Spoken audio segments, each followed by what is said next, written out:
Hello, Pastor Heath here, and I present to you the video that you probably have long been waiting for, Northwood's plan for returning to our sanctuary.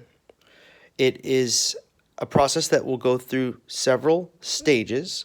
I have to acknowledge up front that much of what I'm about to present is similar to Downey Avenue Christian Church's stages for reopening. I didn't simply copy and paste, but definitely drew from that plan because there was not much you could really do to improve upon it, except I did adapt it to our own context, as Northwood's context is different than Downey's. As I said, there are stages to the process, and I would like to go through those first. Stage 1. This is our current stage.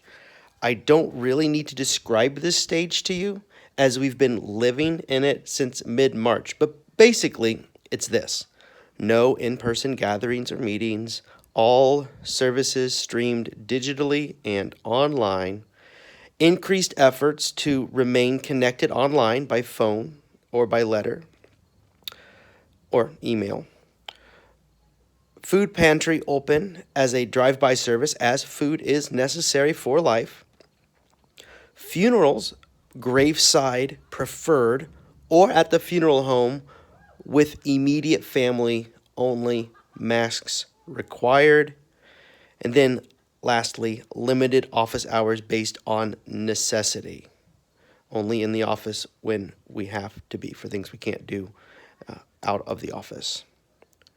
Stage 2, I've called this stage toes back in the water. We're starting to ease very slowly back into life inside our building. This stage has limited on-site worship with 6-foot physical distance seating between family units, allowing for up to 40 people in the sanctuary and the balcony. Service time, 45 minutes. It's kept short because the longer you spend in one space with people, it increases your chances of contracting the virus should somebody come to the service with COVID-19. No further congregating inside the building before or after the service. No contact worship service with modified bulletins, modified greetings, communion modified, offering done differently to prevent contact, dismissal, etc. And this is the big bummer, no congregational singing, as singing, when you are singing, you become immediately a super spreader. Masks required inside the building at all times, and I will even be preaching with a mask. Anyone in an at-risk population should remain home and continue to utilize online worship options. Anyone showing symptoms should remain home. No childcare provided. Children should sit with the parents to minimize points of contact. All other meetings will continue to be conducted online, leadership council meetings, circle meetings, etc. All other programs, Bible studies, small groups will continue to meet online. Memorial services of 40 people permitted following the same meeting protocols mentioned above. Enhanced cleaning and safety protocols, sanitizing surfaces, hand sanitizer provided, etc. So that is stage 2. It's a very cautious approach, but necessary. Okay, and now on to stage 3, and I've called this one breathing easier.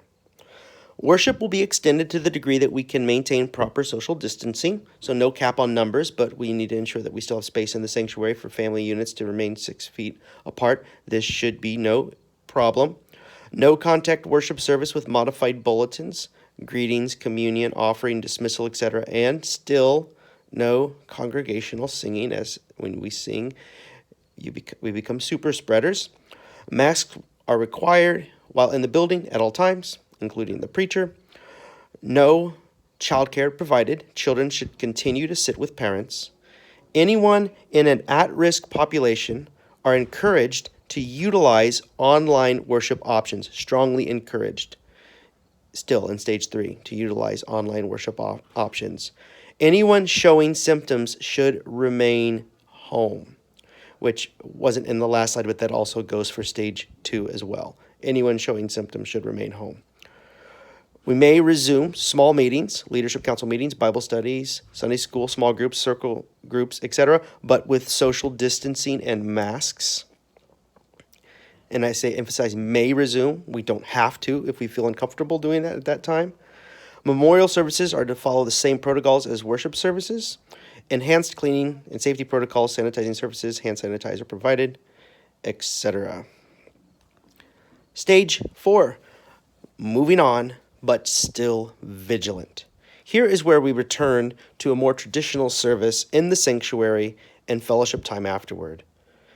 Pending information at the time, choral and congregational singing may resume. Childcare to resume. Memorial services, weddings, and other events to resume, but with an approved safety plan in place. Continued enhanced cleaning and safety protocols, sanitizing surfaces, hand sanitizer provided, etc. And throughout each stage, careful attention will be paid to the situation on the ground as it relates to the containment of COVID-19. If Indiana sees a resurgence of the virus, we will need to fall back to previous stages. When will we begin to advance in stages? This is the key question. This is the big question. And for the most part, churches and other institutions have simply picked a date in the future, hoping the situation will be advantageous at that time.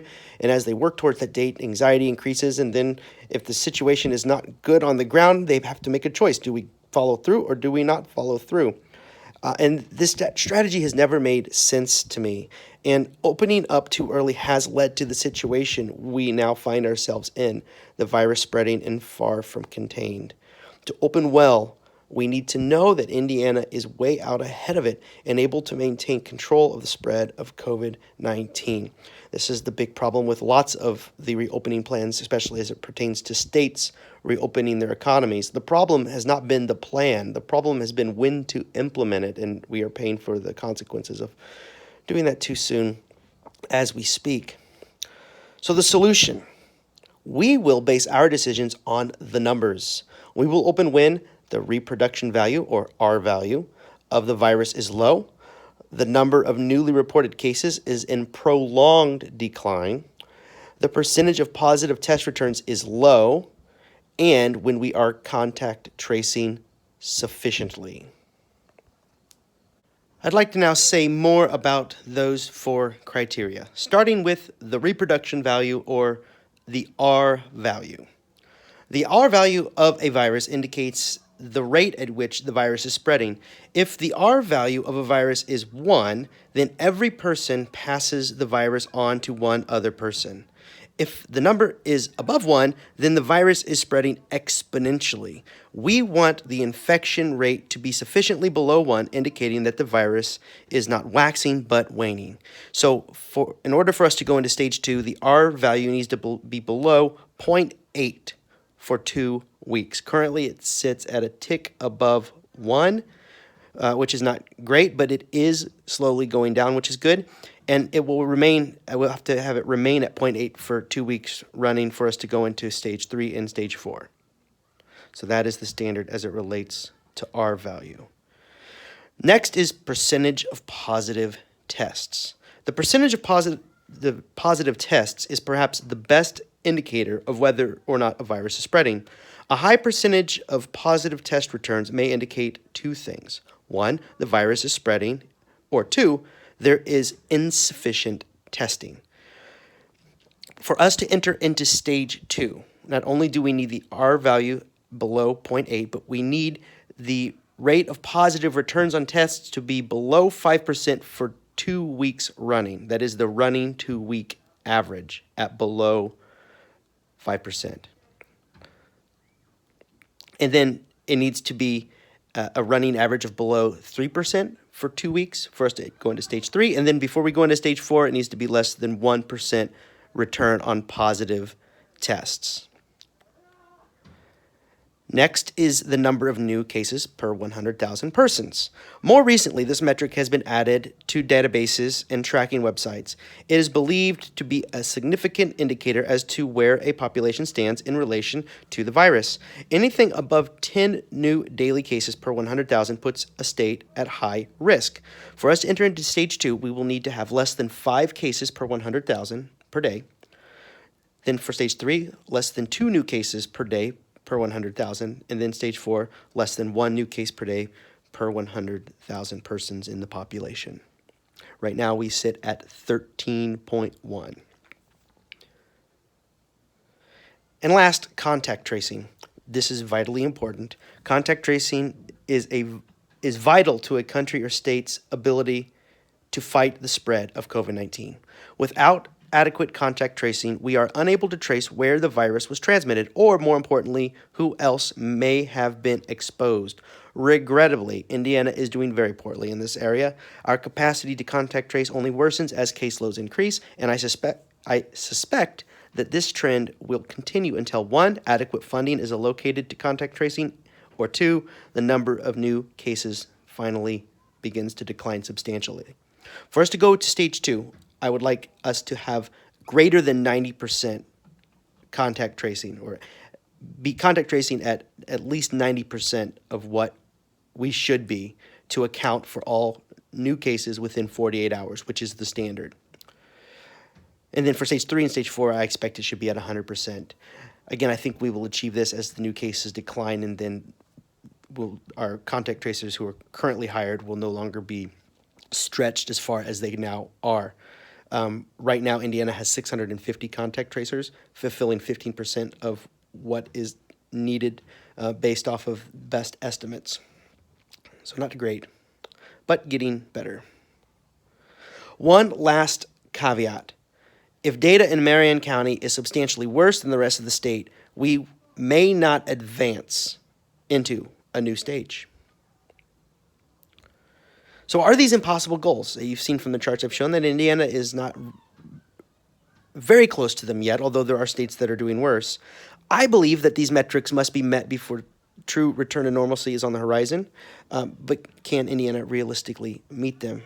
And I want to show you that these are realistic metrics. First, let's look at South Korea.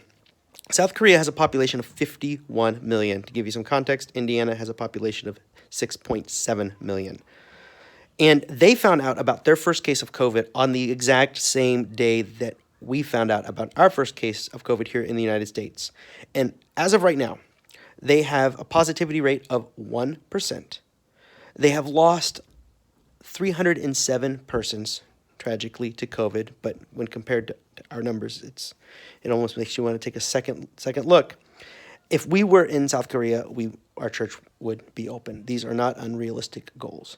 New Zealand has been in the news lately because they've had what they're calling an outbreak, population 4.8 million. By outbreak, they mean several dozen new cases. They've had 5 new cases confirmed in the last 24 hours, and they have lost a grand total of 22 people to COVID-19 throughout this, but they had 100 days of no new cases because they had adequate contact tracing, testing, and they waited to reopen until things were ready to. Except for now, they have shut down Auckland, one of their larger cities, because in 2 weeks they expect to have soccer, and they will have it because they're ahead of things. So they're shutting down now so that they can have soccer safely with people in attendance.